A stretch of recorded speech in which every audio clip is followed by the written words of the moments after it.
Auburn University Marching Band. For your halftime entertainment, we celebrate the 43-year reign of the Speed Metal Kings, Metallica. With 9 Grammy Awards and 14 nominations, 38 concert tours worldwide, and 11 studio albums that span 4 decades, the Titans of Thrash remain the standard by which all other metal is measured. We begin with a 1984 classic from their second album, For Whom the Bell Tolls, followed by the 1992 tour anthem, Wherever I May Roam. And then, let's turn down the house and light up the stage for the Auburn University Marching Band and their show, Metallica. Monday evening is here once again, and that means it's time for another live recording of the Auburn Experience podcast, the flagship show of everything we do here at E2C Network. We're going to get into your 2 major Auburn topics and as well as catch you up on the rest of the Auburn news and Auburn potpourri, episode 160 heading your way right now.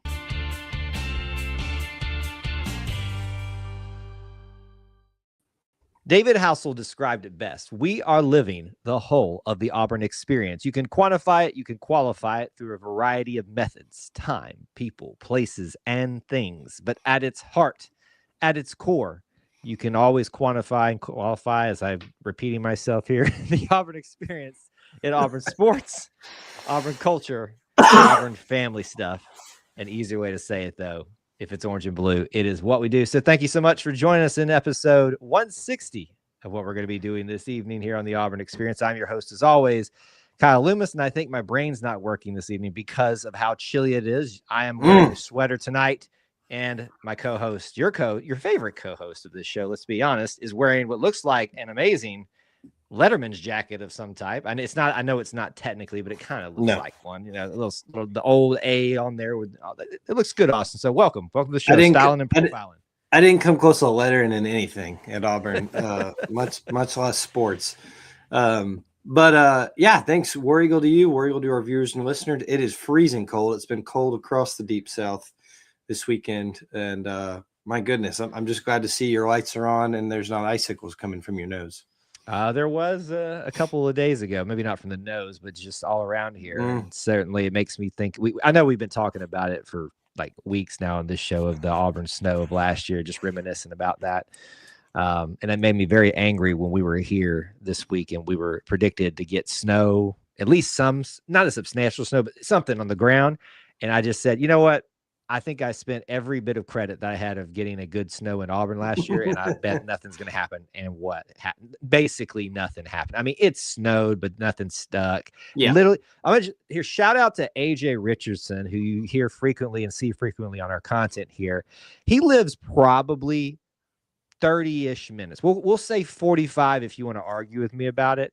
Literally, you look at his pictures and any pictures that I might have taken, and it's like a winter wonderland compared to what we have. So I'm a little bitter. So that's why AJ is not on the show anymore right now, because I'm mad at him because he gets the snow and I don't. But anyway, sorry. I'm on snow rants like the last 3 episodes, and I don't know why. I guess I'm just a bitter old man who wants it to snow, and it just doesn't happen. Bitter old men. That's all we are these days. Like you said, got to see some flurries. I was actually one of the few people that probably drove north this weekend. So I saw more flurries than I anticipated. Yeah. But like you said, nothing to stick. Well, I saw a few of our Auburn brethren get stuck on their way up to Knoxville and stuff, you know, because they traveled up there. I saw a few posts about that of all the snow up there. So it may not have snowed in Auburn, but it affected something about Auburn. And there was some talk, maybe even if the Tennessee game might have to be adjusted or things like that. Yeah. At least little rumors started circulating, but maybe we wished it had at this point. But that's right. We'll get there and talk about that. Before we jump into Auburn potpourri, we always want to kind of talk about a few other important things here. Pretty significant date here, Austin, that just today, this Sunday that we're doing this show. Yeah, no kidding. 170 years of Auburn University. You know, if that hadn't happened, we would not have a show right now. Likely, I guess we could talk about a small town in Alabama, but it just be the experience. Probably not as many things to fill time with. But yeah, big week or big day. And 170 years of Auburn University or East Alabama Male College or API, however you want to call it. And yeah, happy anniversary to them. I've actually been wondering this for just a few weeks, not enough to like actually look it up. I was like, is our episode going to catch up like to in time of the birthday? And not quite. We were 10 episodes off, but we'll pass it soon, I guess. If we hadn't missed a few episodes, that's maybe, true. That's true. I don't know that we've missed that many episodes, 10, because we're 160, 170 for them. That'd have to be like 10 over like a couple years. We haven't missed too many. Nah, it hadn't been that many, but it's close enough. And obviously 170 years of Auburn is just, a wonderful thing. Obviously it's given you and me both so much. It's more than just the university. Certainly this anniversary is about the university itself, and that's the central figure that kind of brings all this together. But as we talk about in this show, this is about the Auburn experience, the sports, the culture, the family, all of it. And it has those central focal points. The university, 170 years of it is a beautiful thing, and happy that we're still celebrating that and having that little look back. I enjoy looking at Clint Richardson, who runs that Auburn History Today website that he has, and certainly you can go back and see some great moments, and that was listed on there today. Man, 170 years, it just feels like yesterday, doesn't it? I mean, I know we look old, but Joel, just 5 years away from maybe a big celebration. 175 feels like a good number. What would they do for 175 years of Auburn? What would you do other than create a really cool logo? I think. Yeah, I'm sure there'll be a logo. I don't remember 20 years ago, but I would imagine there was a decent celebration of 150 years in 2006. I don't remember. I don't think I would have paid attention to that too much at my wee 10 years old. Do you remember anything there, old man? I'm not that old, but no, I don't remember much about that. But 175. You were doing these podcasts with the back then, weren't you? Yes, thank you. You just keep just drive the knife in a little bit more. Why don't you? Okay, that's right. Hopefully, we're both doing episodes when we get to 200. That would be really cool. That's a long time. Austin, are you committing to another? That's double my age. I'm like, come on now. It's episode 2083. Happy 200 years, Auburn. So, do you know what I'm about to reference here? Our favorite radio show. They had a segment of the old rated broadcaster. Well, it's an old roller coaster ride again. Auburn fired another coach. Here we go. Didn't have to be this. I knew it. I was about to say it. I knew it.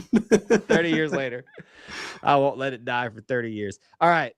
Anyway, what a oh man. What a great start. Let me try to reel us back in here. Great anniversaries also this week, earlier in the week. If you know this name, D Ford, I'm not talking about the football player, although that is a special Auburn person as well. I don't know that we'll do this every year, but I love this lady so much. If you know D Ford, her story of how she became an Auburn fan, if you don't know it, you're missing out. You can, a little quick plug here, you can go listen to the Auburn Roots podcast. She's episode 1. She tells how she became an Auburn fan. It's one of the most unique, and I still think quintessential Auburn stories about how it doesn't matter who you are, where you came from, what your background is, whether or not you're even an alumni. The Auburn family is much more than just alumni, sports figures, things like that. It's really cool. So she celebrated this past week 12 years since a fateful day when a case of mistaken identity brought her into the Auburn family. And now I would argue probably one of the preeminent people in the Auburn family. Yeah, no, I couldn't agree more. And we've gotten to see a lot of her over the last year. You and I, personally, I feel like we've gotten to see and talk to her a lot lately. She has become near and dear to my family, especially. She loves my kids, has brought them gifts from her hometown, and just a very sweet lady. And I don't think it's too long she's coming back. I want to say she posted, or maybe I'm thinking of when she just came. She just came for Iron Bowl. I'm thinking of when she just came. But hey, listen. But she makes appearances. She is making it more frequent. And we can't wait to see her again soon. And so she was on our 100th episode. 100th episode, yeah. 100th episode. How did I forget about that? Made a special appearance, so we can't wait to have her back on again, and see her back on the plane. So she's been trying to make not just about football. Like, she made sure she was here for some basketball games one time, and so maybe she'll pop up for baseball or softball or something like that. Listen, there's nothing wrong with more D Ford, either one, but especially our favorite British lady. We love us and D Ford, and we love her story, and it's a beautiful thing to Absolutely help encapsulate the Auburn experience, to tie everything all together. So All right, glad you're here, D. Exactly. Let's get rolling with some potpourri stuff. We have a lot to cover. I am going to start us off on a somber note, though, but it is something that is pretty recent right now, and I think is well worth discussing. Obviously, we do podcasting here, and there are 1,000 ways that you can get your Auburn coverage, and whether that be the traditional ways of old or the way we all do things currently. But there have been certain figures that have transcended a lot of those times. And one of those is by the name of Philip Marshall. And unfortunately, this week, I think from what I understand, a little bit unexpectedly, he passed away.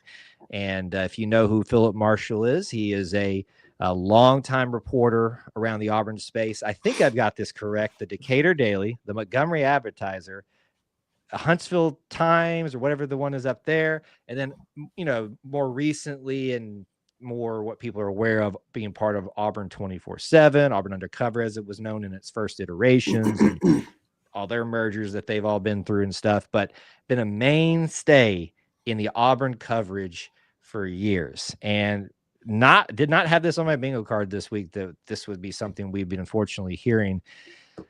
So unfortunately, it's just sad news to start off the show tonight, but we want to acknowledge that, as always. I know sometimes it sounds cliche, but I'm not even a thoughts and prayers guy. I'm a prayers guy. I believe in the power of prayer for his family, his loved ones, and Philip Marshall will certainly be missed as a figure on the Plains. Yeah, absolutely. Really hard news this week to hear. I've grown up reading, like many, and many older than I am, have grown up reading Philip Marshall's content and columns, and just has a very unique way of storytelling and sharing news of what goes on in and around Auburn, especially Auburn athletics. So back in the day, a long time ago, for our E2C lifers, I used to write and just enjoyed it a lot, and just really looked to Philip Marshall to see how those stories were kind of written and created and things like that. And think he has been one of the best for a long time, and definitely a mainstay around Auburn athletics and the Auburn media circuit. So very sad to hear. And like Kyle said, and want to echo, just prayers to him and his family. I hate to hear it, but I don't think it was expected. And so hate that, and certainly wish the best for him and his family. And same goes to all his colleagues out there as well. Absolutely. I mean, they're affected by this as well. You can see some of their touching tributes. So I'd highly recommend that you go check out some of his colleagues there over at 24/7 Sports, and see some of the things that they've written about him, carrying on some of his legacy there. So it was great to see the Auburn family once again, as expected, rally around someone that is, whether it's extended out Auburn family or just kind of right there in the middle. It doesn't matter. You're part of the Auburn family, and they'll be there for each other when the times count. Let's move into some happier news, and this can almost be like a little bit of a Auburn mini pro segment. My boy Dylan Cardwell is having a time. He is just living the best life, I think, since he arrived here at Auburn. He's become the quintessential Auburn man. He went from being a role player to a star player on the team. He does not get drafted in the NBA, but quickly finds a home, and increasingly through his first season, through a two-way contract, has earned not only more playing time, staying on the roster with the Sacramento Kings, but now has earned, the official news this week, a legit full contract with the NBA, which I believe, that's I guess Janai had a full contract and is now still doing time with the G League and stuff like that. But that is such a, I don't want to say unique, but and not even why, I don't know what I would describe it as. It's such a special story, I think, for Auburn folks, because of how much they love Dylan Cardwell. This news, frankly, I'll be honest, Austin, you brought it to my attention. It slipped past me this week. I don't know how, because I've been paying attention to Dylan Cardwell stuff a lot lately. Yeah. Very happy for him. Yeah, huge news, and really happened just this morning. I think there were some trades in the association that kind of paved the way for him to be able to have a full-on contract, and has certainly more than earned it. Has been able to start this year, has had career highs of his career, as in college and Auburn, or college and the pros here so far with the Kings, and has just absolutely become a fan favorite among those in Sacramento King fandom world. And so congratulations, Dylan. Like you said, so unique, but such a special story to see someone who has worked their tail off to make themselves what they are, and is having an absolute joy doing it. So congrats, Dylan. Congrats to you and your family, and hope we get to talk about more contracts in the future. Yeah, absolutely. We'll celebrate them anytime they come around. I just think, with the way that people saw Dylan when he first arrived here as just somebody that was brought in along with the rest of his class, didn't think Sharif's add-on. That's literally what it sounded like. Yep. You go from being the guy that helped secure Sharif Cooper. Let's just be honest. That's how people framed it as. 100%. And then you become the quintessential Auburn man, and now are arguably the biggest story of that group. Very good group of Auburn players that went to the NBA together, whether that be through QA contracts, draft picks, whatever. Dylan Cardwell is living his best life as an Auburn person, extending into the pros now, and we are here for it because I will be on Dylan Cardwell watch even more so for the coming months and stuff. I actually might, Austin, start tuning into the NBA for Sacramento Kings games more often because of this, and it kind of goes back to what you and I talk about. Bring Auburn and folks in, and Auburn people will flock to it. I think the Kings are about to see that. I agree. I don't know how many Kings games you're going to get in Georgia, but that's fair. We can try. The only downside to this is now he's a full-on NBA player, so the likelihood of him coming back to Auburn, I guess, went out the window. And you had to bring it down, didn't you? Well, I'm just saying, maybe if we find the right attorney, we'll be okay. Maybe so. Bring it all the way around this way. Congrats to Dylan. We're excited for you, and we'll keep on talking about you as much as we can here on the show. We'll bring it back down just a little bit again, but I think it's something we should always talk about and make people aware of. We talked with the Philip Marshall news, a little bit of other unfortunate news this week. Name you may be familiar with, if you should be familiar with, if you've been following Auburn men's golf, part of our championship team. He has been in the pro circus. That's Brendan Valdez. The unfortunate news this week, he was diagnosed with some form of cancer. I'm not going to speak on which one it is because I didn't find that out. But he is already seeking out treatment, has stepped away from playing on his portion of whatever that is in the PGA process, and plans to return. So it's a sad news, Austin, to hear that for one of our special people that won national championship with us, but maybe some encouragement as well too. Yeah, absolutely. And news kind of came out of nowhere this week as well, and really sad news to hear, especially for a guy who has done a lot of charity events to help those who have been affected by such a terrible disease. And so I really hate to hear that, his pro career is halted and his family is kind of adjusting to a new wave of life with him fighting that cancer.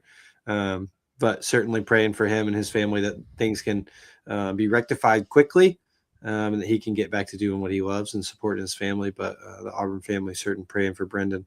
And such an iconic figure in that national championship run, as many were, but I think because he was the senior statesman, almost it kind of falls under the wayside, but just did a phenomenal job and has represented Auburn very well so far being a pro.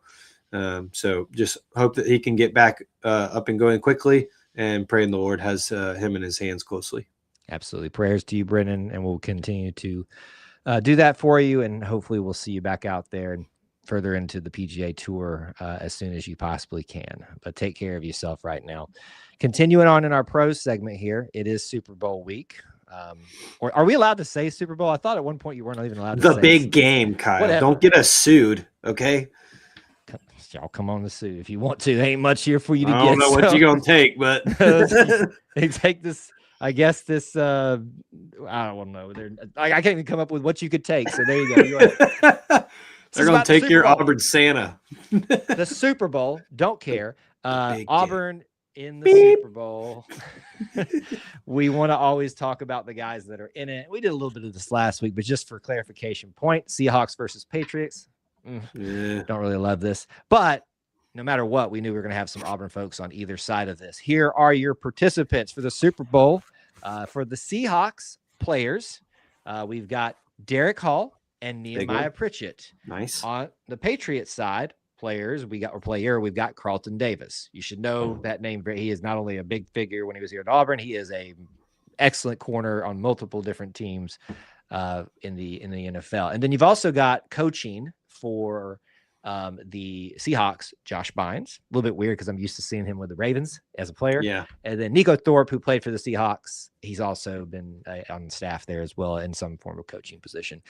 So you pick which way you're going to go, I guess, if you, the viewers at home. But Austin, I mean, are you picking sides here? You got a bunch on one and one on the other. Where are we going? That's what I was going to say. Look, the numbers favor the Seahawks, right? There's a lot. It's 4-1 here. I think the likability favors the Seahawks. And that's where I was going next. Is the likability is the Seahawks. I don't. The Patriots. This is not the NFL Experience show, but the Patriots have had their run. The Seahawks have had their run too, sure, but the Patriots, I think, for just so long, have had the villain arc, and they've got new faces and young faces, and they seem fun. But I think the Seahawks, and truthfully, I just think the Seahawks are going to win. Yeah. But the Seahawks have the more Auburn guys, and so Carlton, I'm sorry, but I think we'll be pulling for the Seahawks over here. I pull for the commercials more than anything, but I pull for the Seahawks. That's fair. I will celebrate whoever has success as individuals. I'd love to see Derek Hall certainly get one. But Carlton Davis has already gotten his once. That's true. The Buccaneers. So it helps me a little bit. Sorry, Carlton. But that's kind of how I'm making peace. Yeah, that's how I'm making peace with it. But you guys pick who you want to support, but you got choices on both sides. Last little bit of pro talk here. It's been Senior Bowl week and other bowl weeks as well. The Shrine Bowl went on. Dylan Wade was in that. I think his team lost in that, just in case you wanted to know that. But Senior Bowl is the bigger of the post-college football things where people are trying to get into the NFL draft further. And two names were in the Senior Bowl for Auburn. That'd be offensive lineman Jeremiah Wright, who's been a mainstay here. And then you also had Kieron Crawford. And both of them had quite I won't say game, but the week leading up to the Senior Bowl and in the game. Two highlights from both these guys. So I was happy to see that. Oftentimes I feel like we have these Senior Bowls, and I mean, maybe one Auburn player does something great in it, but both the guys, they made some headlines this week. Both made names for themselves, and so much about the Senior Bowl is you are talking to. This is the draft, the combine before the combine, right? You were talking to scouts, you were trying to impress, and obviously these are guys who are very well established in who they are. They're the older players. They're in college. Some of them have been in college for 5-6 years. So you are impressing upon why you are a good fit and a good person for an organization as much as what you do on the field. And we already know the likability and the kind of guys Kieron and Jeremiah are, but man, they certainly stepped up on the field too to show it. And so good for them. We will be talking about where they get drafted. I have a really good feeling about that, where we'll see where they go in April, and maybe they'll be one of the guys we're talking about this time next year. Yeah, if you also want to know what they did this week, first Jeremiah Wright blew up Alabama offensive lineman LT Overton, I think is his name. Yeah, that's right. That was a nice little clip to see. And then Kieron Crawford apparently is not happy still with Diego Pavia and came after him and just got a sack in the game. It was awesome to see. Go for it. Shout out to them. But also part of the going to the Senior Bowl, you hear from a lot of the head coaches that go down there to support their players. Yeah. Coach Galesh obviously, didn't coach these guys, but he's down there to support them and be a part of that and answered questions. Talked a little bit about, most of the conversation, let's be honest, when they're down there is about their current team and with Coach Galesh, what's going on. We got word this week that he views the transfer portal class as being basically complete. In fact, they put out a graphic and a video this week pretty much indicating that, telling you, here's the class. He did clarify and say there may be, one here or there or somebody else getting implied, I thought, getting to stay a little bit longer. But there you have it, Austin. That's probably the big news from him at the Senior Bowl, that your transfer portal class is technically complete. So your thoughts on that? Yeah, I mean, I think, like you said, he certainly didn't pigeonhole himself into a corner by saying that you never know, but certainly looks like with 34, 35 guys, something like crazy like that. Auburn's certainly done their due diligence on getting guys from the portal and trying to stack this class up. We talked about the spring dates coming up last week, and so it'll be here before we know it, before it's time to start putting it all together on the field. Absolutely. So happy for our guys in the Senior Bowl, and happy to start getting to know these players in the transfer portal that came on in here to sign up for the all but 30, 40 of you, something Yeah. like that. So whole new team. Crazy. Don't start that talk tonight, but happy to get to know the new ones here. Final bit of potpourri. It is a new season beginning, or at least a new session of a season, or a new half of a season. Equestrian takes a break in the middle of their season for the winter, technically, even though they're starting up right now when it's like the most coldest ever. And they went up to UT Martin, which, if you know where UT Martin is, that's like up in the armpit of Tennessee up there. Yep. I don't know if they got any bad stuff, but surely it was cold up there. And they're outside with these horses moving around. Auburn Equestrian, entered or left the fall portion of competition ranked number 1. So they start number 1. They defend their their ranking, I should say, with their first match beating UT Martin 11-8. They've got all this spring season left to go, with a lot of interesting and challenging SEC matchups coming up later down the line. We said they were hosting the SEC championship. Pretty sure, yeah. So a lot to look forward to, and it's just the start of the spring season, so good start for them. Yeah, no, absolutely. That's good to see them take care of business. And I don't remember UT Martin being one that we've played regularly. They're there. They're there. I think we might hit them once a year, if I'm not mistaken. Maybe there's an off year. You have to remember there's not that many. College equestrian is very limited. I mean, the SEC is 4 teams, so right. That's it. Everybody goes and everybody seeds and everybody has a shot at it. But usually the SEC, as you would expect, is pretty good in that. So exciting that Auburn's going to get to host that again this year. Yeah, no, certainly. So good start to the spring year. And you'll see lots more wins from those ladies. So excited to see how they go. And that's one that, there's plenty of opportunities to get out there, like we've already talked about. And it's very easy and fun. So make sure you get out there. Yeah, excited to see how they do the rest of the spring season. All right, that's going to do it for Auburn Potpourri. Believe it or not, there's a ton of stuff we didn't have time to hit. But I would always, one little plug here, one segment we're trying to do a little bit for you all on the audio podcast only side is I'm doing the Ever to Podcast segment on Fridays now.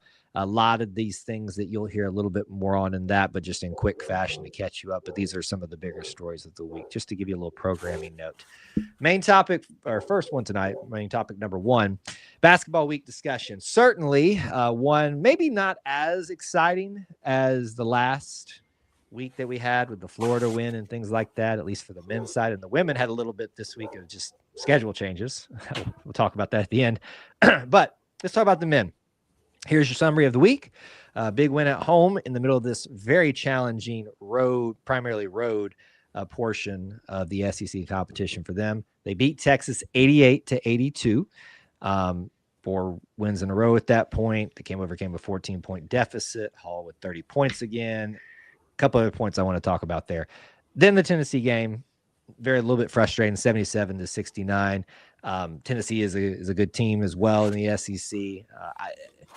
We're in this back and forth, I see, with a lot of our Auburn fandom of people kind of catastrophizing what this team is or isn't. This is I said after the Texas game, I felt like after I watched that game, I can solidly say this is a good basketball team. Now, it doesn't mean that they don't lose from this point forward and they don't have struggles. When you don't have great shooting nights on the road, you're going to lose games. Maybe not even struggle, but you're just going to lose games against teams that are especially going to start out shooting well like Tennessee did. So that's kind of my summary of the week. It's kind of a little waffly a week, but I am nowhere discouraged by what I saw against Tennessee, at least in the long term. Certainly in one game, it can be discouraging, but yeah, your takeaways from the week, whether you want to talk about things from Texas. I mean, there's some good stuff there, or just the Tennessee game. What do you want to do? Well, certainly. I think you can look at both and see a lot of fortitude from both. When Texas comes out that hot as one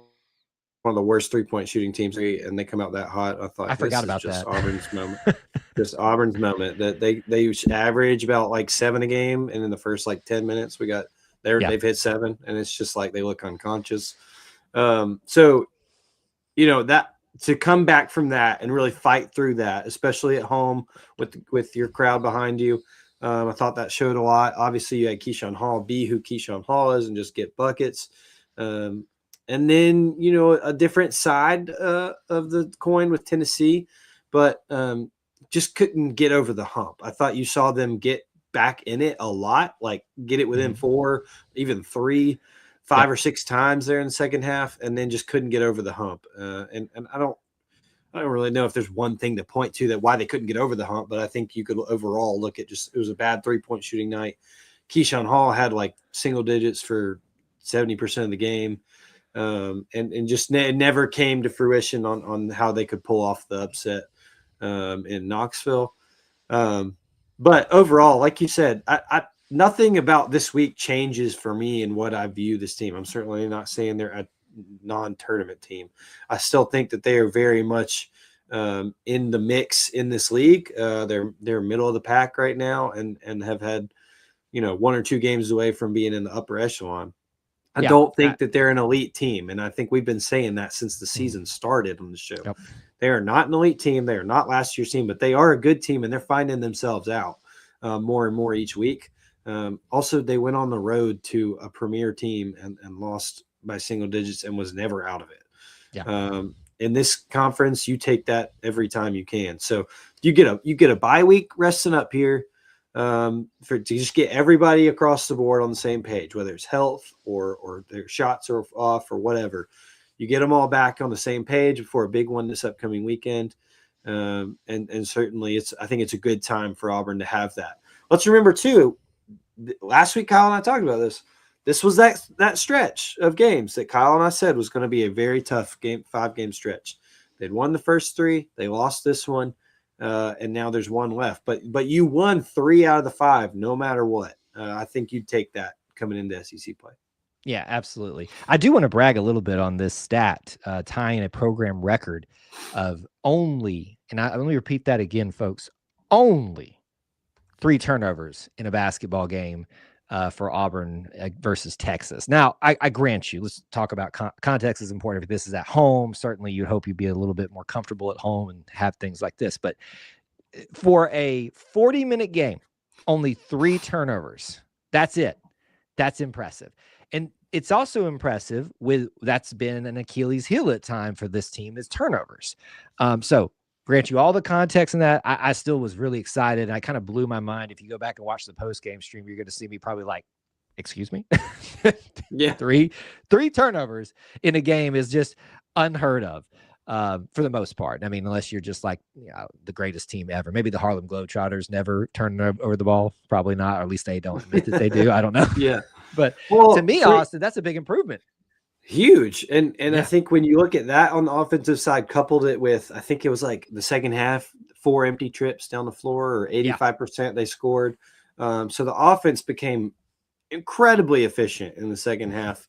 And you can build on that when guys are trusting what they're doing and guys are feeling confident. So, yes, we've all seen the game after the Texas game. We're not just harping on the positives, but that is a game, or that is a stat that you just don't see very often and shows what this team is capable of. Oh yeah. Especially at home. And Auburn's played on the road in premier places like they do every week in the league, and they've won some. Look. A week ago we were all talking about going on the road in Gainesville and winning. You lose by 8 in Knoxville and had chances left and right. It still shows up as an L, but this team knows what they're capable of. One game is not going to alter the rest of the season. Right. And I think that's a great maybe segue into this final point because we are sitting at the halfway point of the SEC schedule, very conveniently with a bye week here and the big Alabama game coming up. So let's assess the team where we kind of sit at in SEC play currently. Let me give you a reminder of what has transpired. Started off the year at Georgia, lost 100-104 in overtime. Auburn was in position to win that game. Texas A&M. I'll just leave it there. It is what it is. It is what it is. It's a win. but I'm just gonna say it's listed as a loss. Arkansas, very impressive win at home against a very good Arkansas team. Missouri is not probably one of the best of the SEC, but they're no slouch either. You lose on the road there. You come back home, take care of business against a challenging South Carolina team. You beat Ole Miss, and this is where obviously Austin talked about it. You beat Ole Miss on the road. You go and knock off the defending SEC champs in Florida at their place. Hasn't been done in 30 years. You take care of business against Texas, and then you end at Tennessee with a lot of, some emotional storylines with Stephen Pearl returning and all that, and you take that loss there. So you're looking at a record, if I can do the math in my head, 5-4. 5-4. Thank you for saving me and not making me look dumb. 5-4 in SEC play. I know it. I feel like we ask this thing all the time. Like, how would you grade the start to the SEC, the first half, if I had to ask you? Well, you look at it at the surface and you're like 5-4. Good grief. Exactly. Like that doesn't sound good. I think you have to look at context. Oh wow, there's a fun topic a lot of you don't like. We have to look at context on what some of those are. Like you mentioned going through it, I don't think Missouri is the one that's like, ugh, golly. Just because nothing seemed to go right except the first 2 minutes of gameplay. That game, Mizzou just had it that night and Auburn didn't. And then, there's obviously the first two games, which were ended toward the very end and were very, disconcerting. But since then, I think you have to since Missouri, this Auburn team has found something in themselves more often than not and shown who they are. So I look at it as 5-4 is not great. You're 4-1 in your last 5 though. And probably the toughest part of the schedule. And so to me, that looks a lot better. And you hope that that's momentum to keep going up. Obviously we're at the halfway point, so 9 more games to go. But I think that and Auburn's schedule is certainly still tough from here on out, but I think that you have a chance to see this team continue to build on it, maybe knock some more off that maybe a lot of people don't think they should. Absolutely. So did I get a grade from you? Like just a generic just a grade? A, B, C, D. I'm feeling optimistic. I mean, I think on recency bias, I see where this team is going, so I'll probably put it at like a B+. I think B+ is fair. I think you could make a case. You can make a case this is an A, but people are going to have a problem with that with the way the record looks if you're just talking about emotions and things like that. I can't get there quite yet, but I think a B+ is fine. Right, but let's also factor in that one of those is a win. It's not listed as win, but again, not to go there again. Unfortunately, it's on the 4 side, though. It's on the other side of that situation. Okay, Kyle, stop. Yeah, so I think we are in agreement. It's a pretty solid end to this first half of the year with a lot more still to go and a lot more still on the table for Auburn. They sit somewhere in the 7-ish seed right now in a lot of people's current, positioning for March Madness, which is should get another one tomorrow. Should get another one tomorrow. So we'll obviously reassess all that again throughout the season. But whether you have decided this team is not going to make the tournament or you have decided they're going to win Final Four again, I still have a lot of people ask me, do you think they can win Final Four? I'm like, whoa, just slow down. Slow down. Let's let this team continue to grow and get even better. I've said this one thing. A lot of you are getting onto Hod Pettiford for him not scoring the way that you built up in your head that he was going to again this year. I granted that he built that narrative himself with how he performed last year. Just ask yourself the question. You know what this team can do when they're healthy. They're all playing at their best. Imagine what happens with the Hod Pettiford starts going off. Just think about that. This team can be even better than they're showing right now. So there you go. Half the SEC done. A little bit more to go. Women's side of things, a little bit of I want to say a boring week, but there was one game with a perennial power. It went how you thought it would go. 100%. 51-81. Dawn Staley came in here, came in, or we went to them, I think. Was that right? Yeah. No, we were here. No? We were here. We got our tails whooped here by Dawn. We got Staley, them. yes. We got them whooped hard here. Oh, listen, I can't even fault them. There's a lack of parity at times in women's basketball. It's just like the best are the best. Yep. And then everybody else is just trying their best to catch them on an off night, which they did last year against LSU.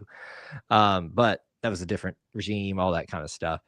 So that happened this week. But the Ole Miss game is we'd be talking about it right now with all of this storm. It got moved. That's right. I was sitting here thinking, what happened? That's right. Yeah, this hasn't been played yet. They have to play it on Monday in Birmingham. And so you can go to Legacy Arena and watch Auburn women's basketball play in a major arena for free, folks. So if you're in Birmingham, Austin, I know you got Birmingham folks, tell them to go out to that game. Well, Auburn and Birmingham's never a good mix usually with how things turn out. But you do get a free game. And Ole Miss, man, bless them, and the people in Oxford, they've been hit like crazy. Tough.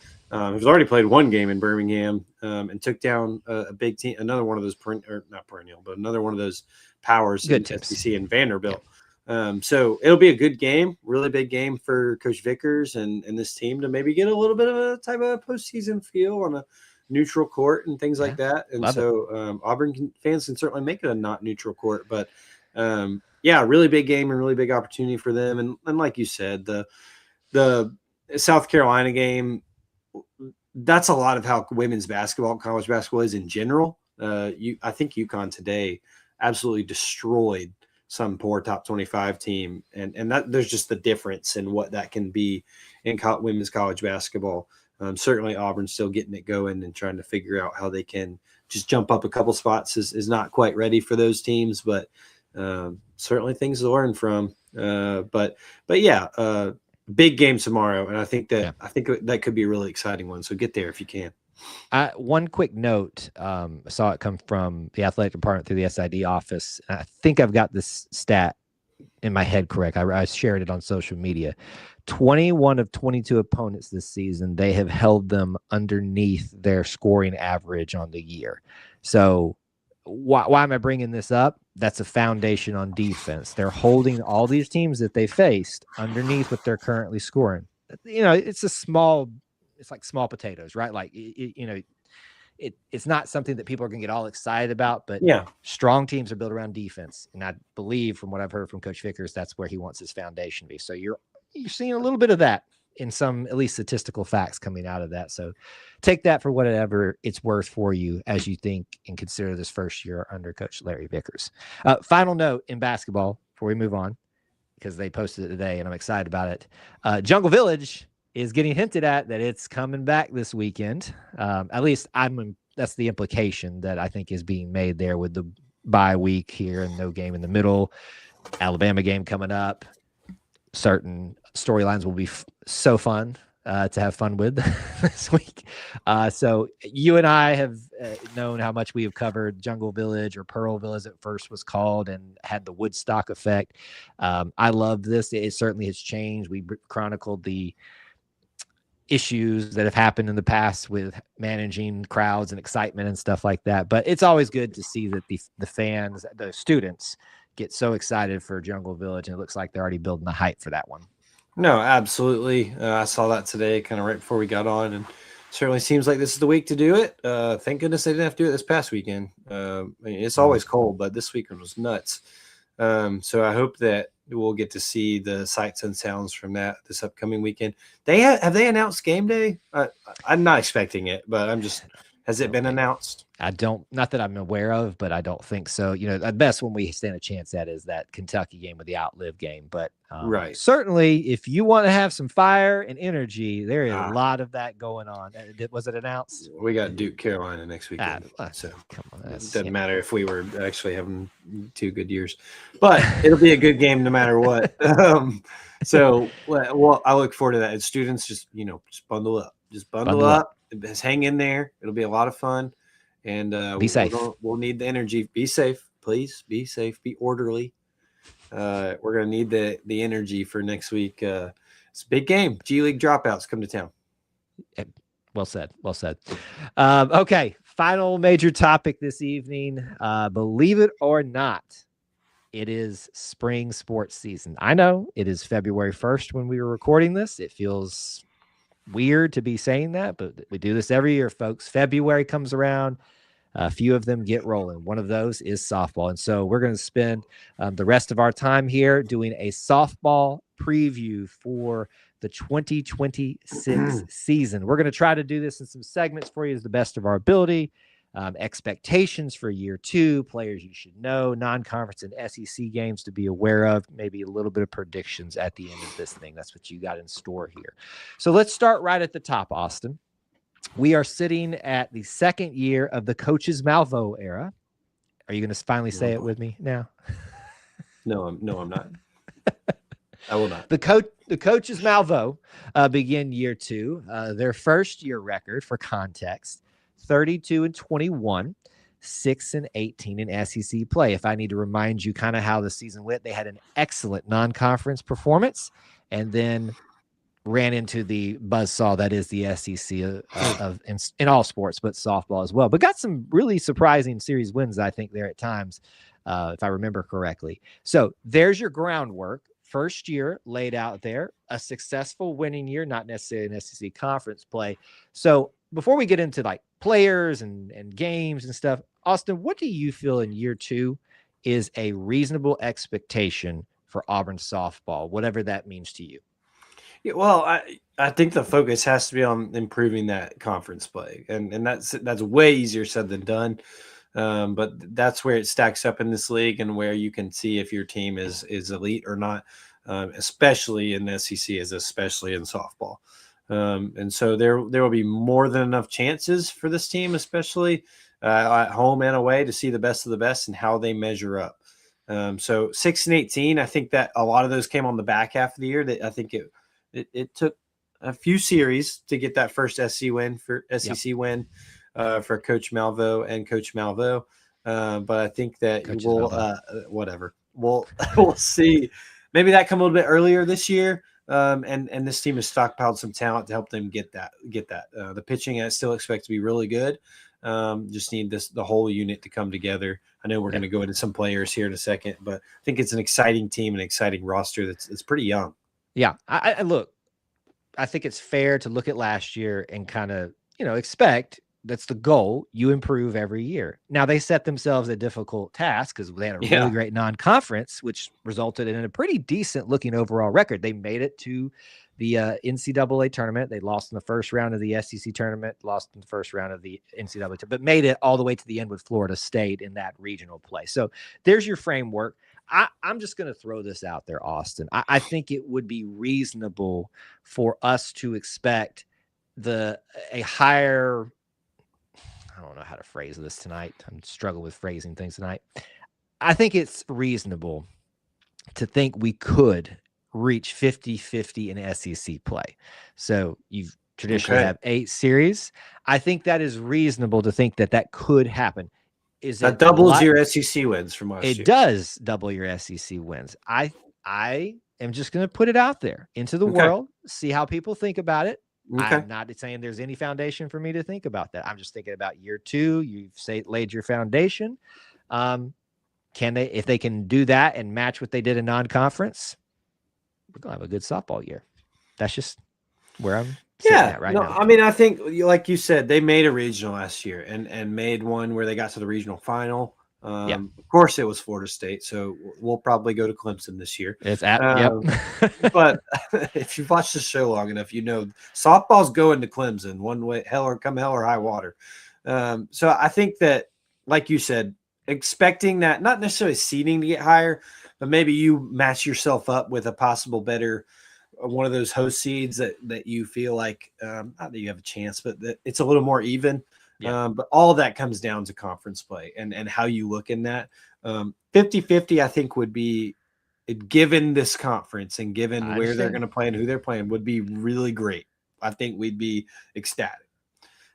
We'll see if it gets there. I think I'd just like to see them improve like 50% on their wins. Like if we can get to 9-15, I would see that as very reasonable. I don't remember the schedule right off the top of my head as far as FCC play. Of course, yeah. Thank you.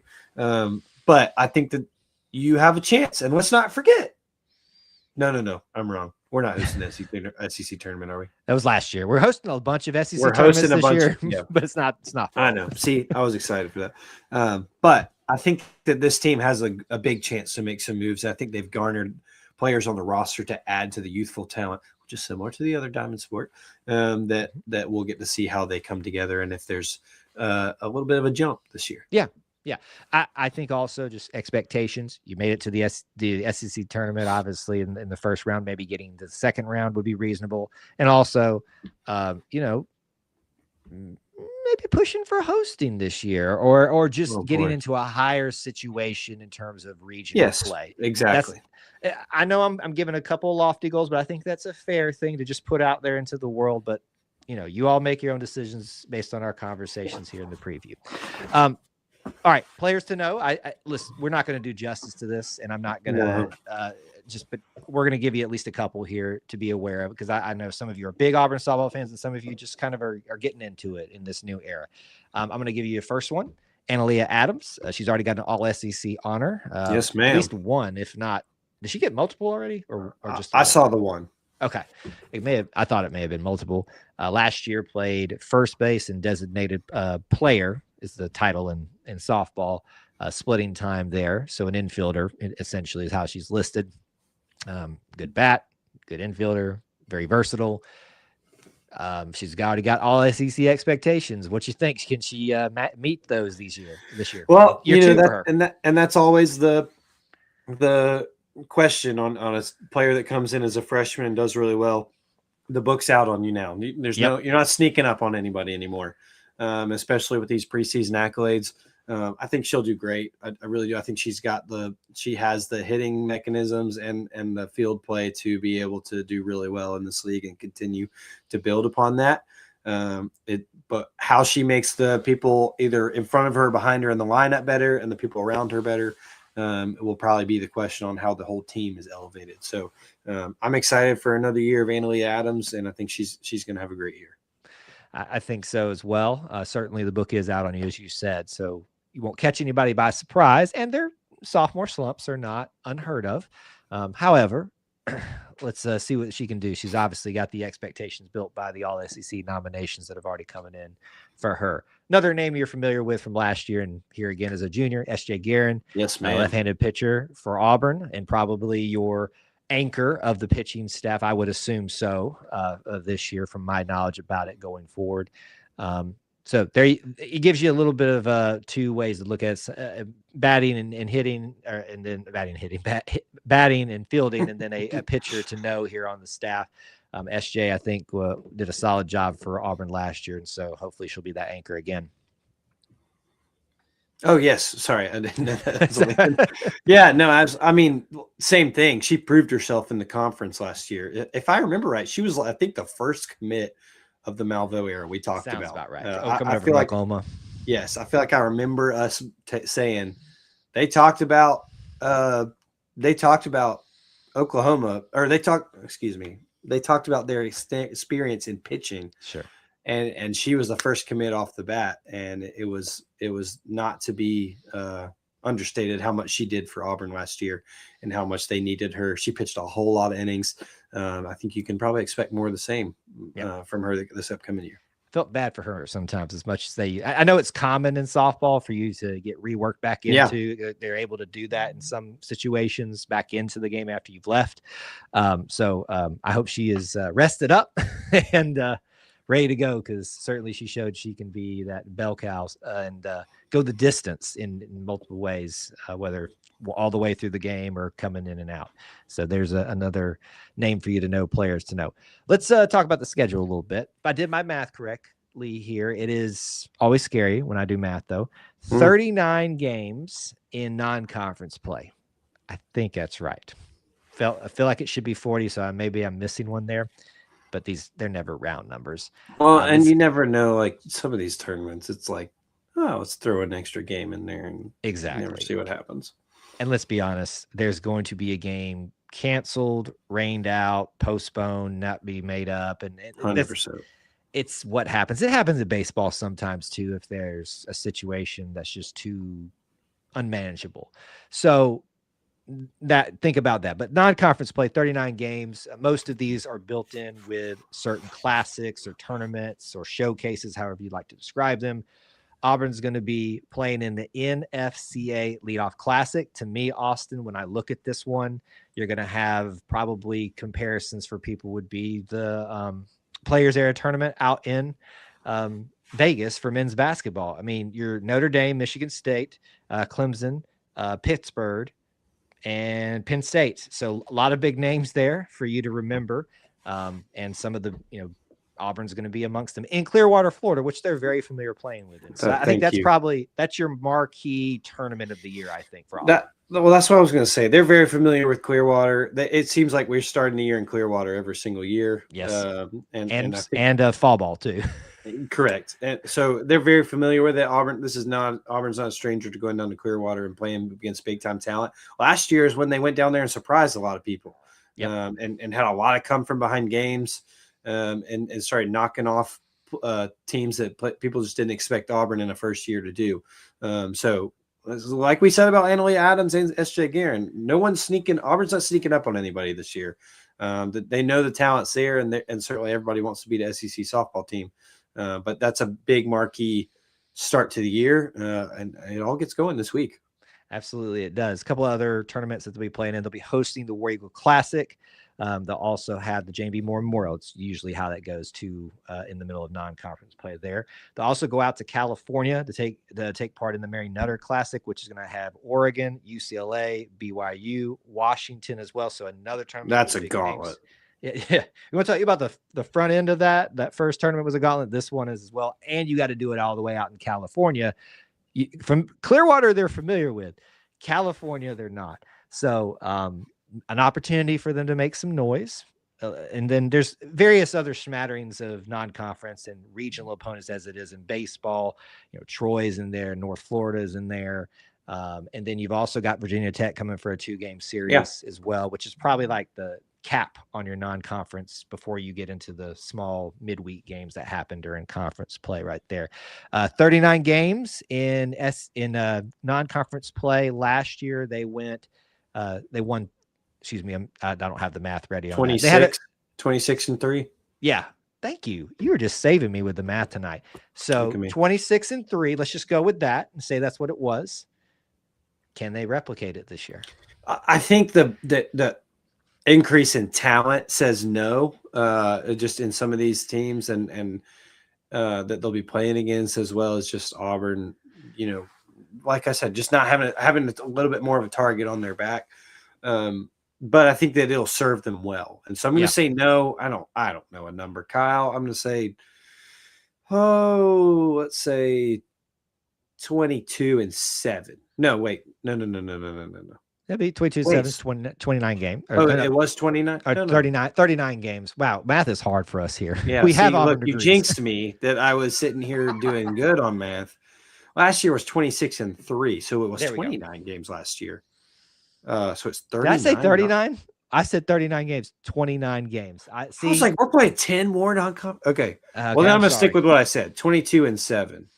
So those of you that are screaming at the screen the entire time with Kyle said 39, folks. Just know if you've been here before, Kyle's bad at math. And there's case in point right there. This is why I had to switch majors.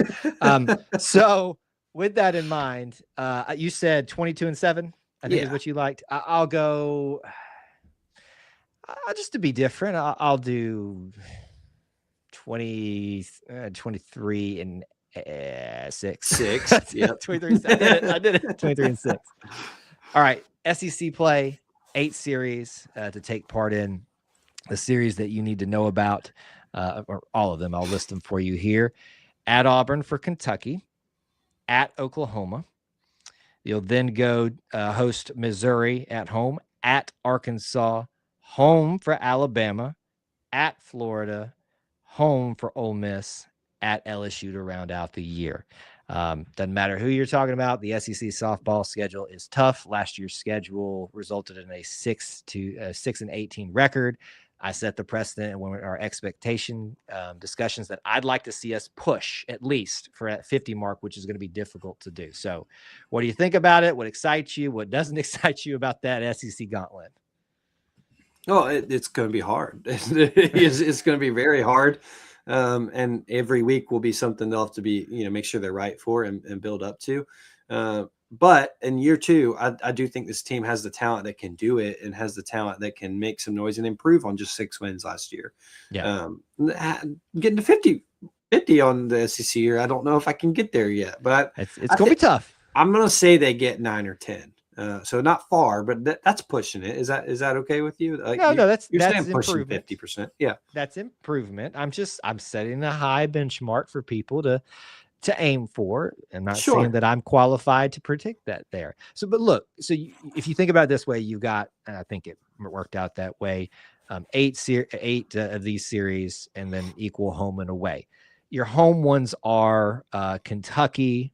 Kentucky, I know, has always been formidable, but Auburn's been very competitive with them. Missouri. That's where they got their first conference win, though, last year. Thank you. Missouri, I think, should be doable. Alabama's always tough in softball, but hey, a little magic at Jane B. Moore, you never know, right? And then you've got Ole Miss. All of these teams are going to be at least decent in softball. But to me, you win your home series there, and you know, I know you got to sweep to get the 50-50 I'm talking about in that scenario, but you're then you just got to steal some on the road. Yeah, you do, but maximize those ones at home. And I think we're going to, talk about an exciting SEC year for Auburn softball. So 6-18 last year. You're on the record for 9 is what I'll say 10. I'm going to say 10. 10 and 14. I'm going to go.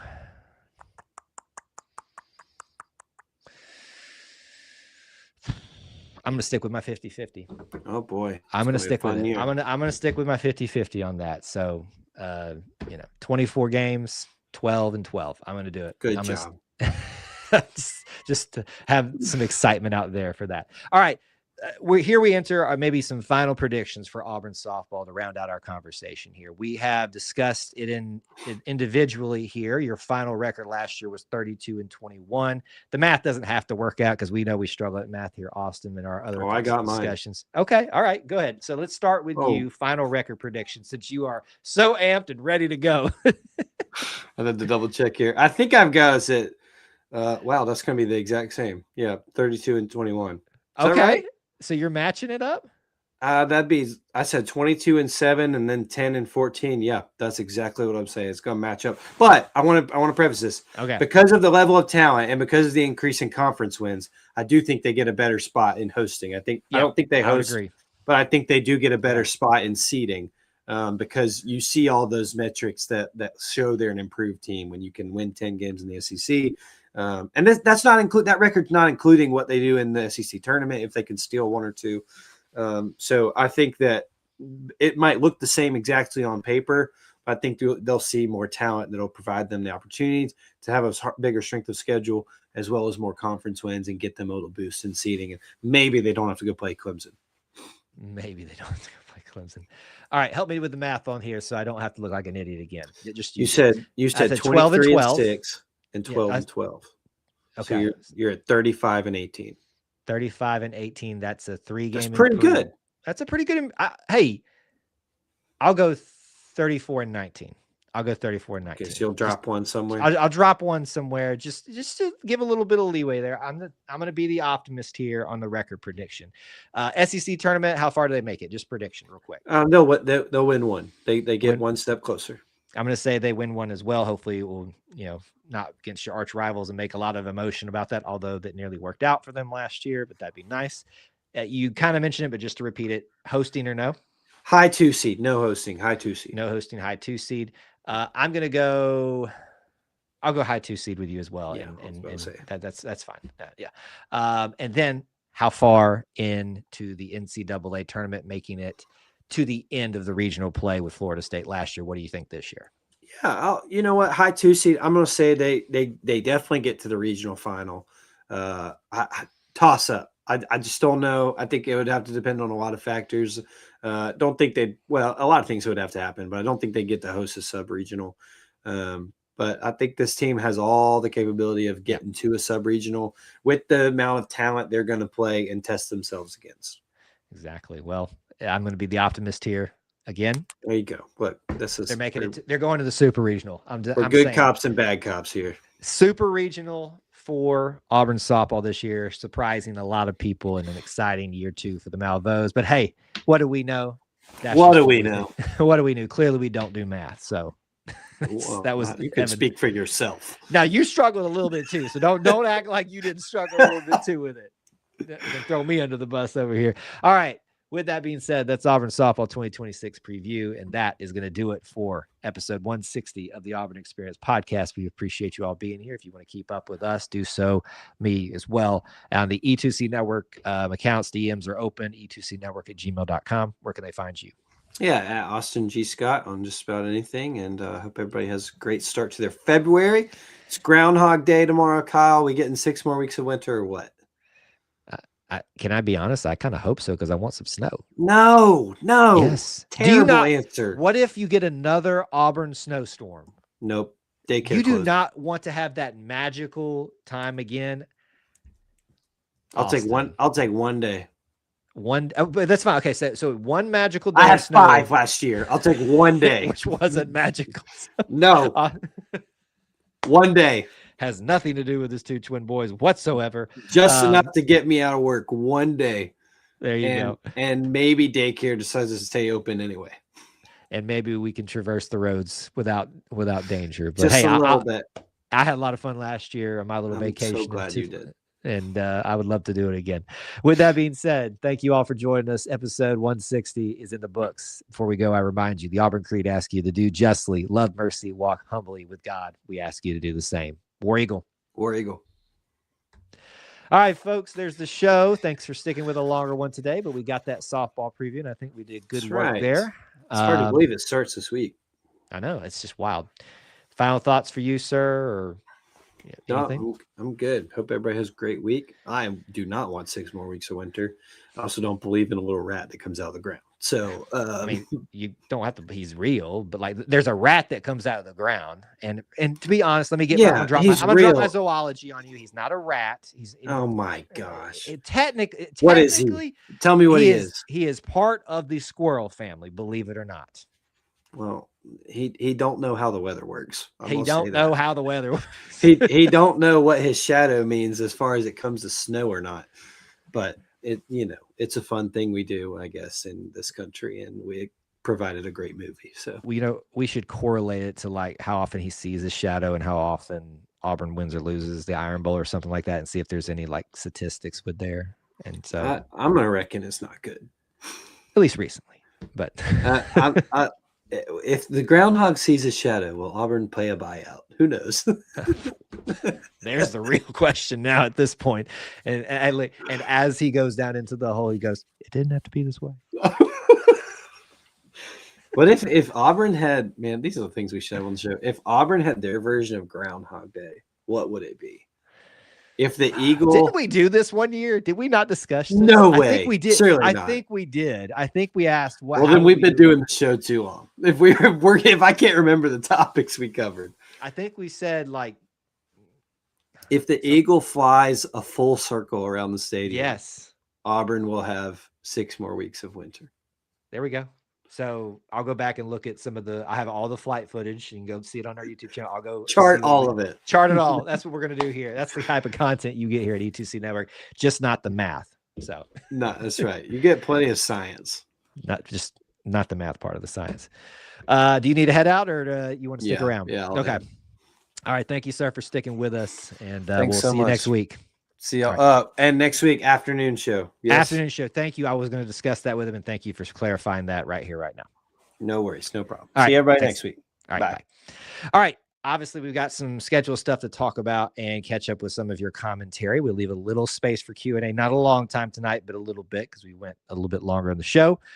So hang tight here in our reminders, and hopefully you pay attention to these types of things. These are important for your information, but also ways that you can get involved and participate in helping the show out. If you check out our description, there should be links in there or listed everywhere on social media to a link tree.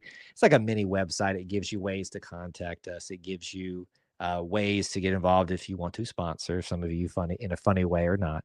There is obviously other things too. One of the things that you can do is shopping with some of our affiliates. One of those is going to be Alumni Hall. If you shop with them through our link, if you're going to be buying Auburn stuff anyway, you might as well shop with Alumni Hall, the ultimate Tiger shopping experience, and join them and us to help support them and support us at the same time, and various other affiliates that we have as well. Here's your schedule, always tentative for the rest of the week.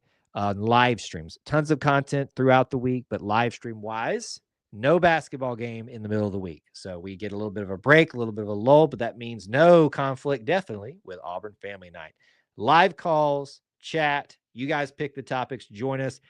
Everybody start bringing all your friends and family in. Let them know that this is one of the more fun shows that we do every week. We'd love to see you there at 9 Eastern time on YouTube. And then finally, we'll be back again Saturday for post-game show. I'm having some discussions about whether or not I may make a trip to Auburn this weekend. It's really up in the air at this point, but could be a little bit of extra excitement with that if we do that. But also, as Austin talked about, we will do an afternoon show next week to not conflict with all of your Super Bowl viewings. Some of you say, I don't like the Super Bowl. It's fine, but we know that we're not going to compete with that. So we will, and then Austin wants to watch it too, I'm sure. So we will not worry about that and do that in the afternoon. So that's your reminders, all that stuff. Let's jump into a few things in the show here. He responded to this, but Zach said, I need one of those jackets that Austin was wearing. And Austin said, check your local Kohl's, Zach. Found it at a heavy discount this weekend. This is what you get here at E2C Network, shopping for Auburn gear stuff at this point. This was from WT. It says, guys, thinking about sponsoring the channel. How much would it cost for both of you to put WT rocks or rules, excuse me, or either, I guess, across your foreheads? I got a lot of forehead space, so, you know, I mean, that's going to cost you a bunch. If that.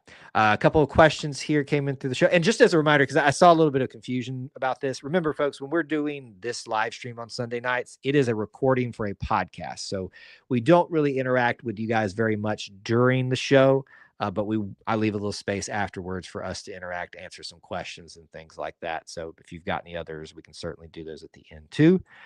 This is the question from War Eagle G27. Dallas Walker got his results back yet? Yes, Coach talked about that. We've got the press conference up, or the Q&A up from the athletic department if you want to just hear his words, and I would highly recommend you do that and much more. And I think we put a clip out there of it too, talking about Dallas Walker getting his eligibility to come back and play again another year. We also talked about this. You came in a little bit late. War Eagle G27. I should just say G27. Kyle's, what's your thoughts on Kieran Crawford getting a sack on Diego Pavia? Loved it. I always struggle with what are your thoughts type of questions, because obviously I'm an Auburn fan and I loved it. So if you wanted more than that, let me know. But obviously I was really excited about that. Corey asked Austin, who's going to be the MVP of the baseball team this year? So I didn't get a chance to ask Austin before he left, but our plan next week is to do the baseball preview as well. So Corey, come back with that, and we may have the answer in that already for you. Okay, so caught up in there. Let's see what we got going on in the chat. Yeah, let's see here. Let me make sure I'm not missing anything. If you come during the week, you can come throw rocks at me over Sanford while I'm working. No, never mind. I was going to say something mean, but I'm not going to do it now. Yeah, WT says it best. AFN, Auburn Family Night, is a fun show. It's all about engagement. It's all about you guys. You dictate what we talk about, when we talk about it, in some ways, how long we talk about it. And then, you know, I'll just put the pitch out there to you guys. You know, it always lacks a little bit in viewership this time of year, but it builds back up over football. But if you guys can, please do spread the word about it. We would love it to the point where I don't even have to, you know, talk much, and you guys get to just bring your comments up and us have calls and stuff. So keep pushing it out. Let people know that they need to be part of this show and part of this little family within the Auburn family. 3 turnovers tied the fewest ever for Auburn team. Last time was against Indiana, and I think you wrote this earlier in 2023. I didn't realize it was that quick, you know, between the two, but impressive nonetheless. All right. That's the show, folks. That's the Q&A. I got to run. Thank you so much for being here. I hope you all are staying warm, staying well, and happy 170 years of Auburn being in our lives, for those of us that lived that long, I guess. For those of you that have celebrated however long it is in the 170 years. Thank you guys again. I'll remind you one more time, the Auburn Creed asks you to do justly, love mercy, walk humbly with God. We ask you to do the same. War Eagle.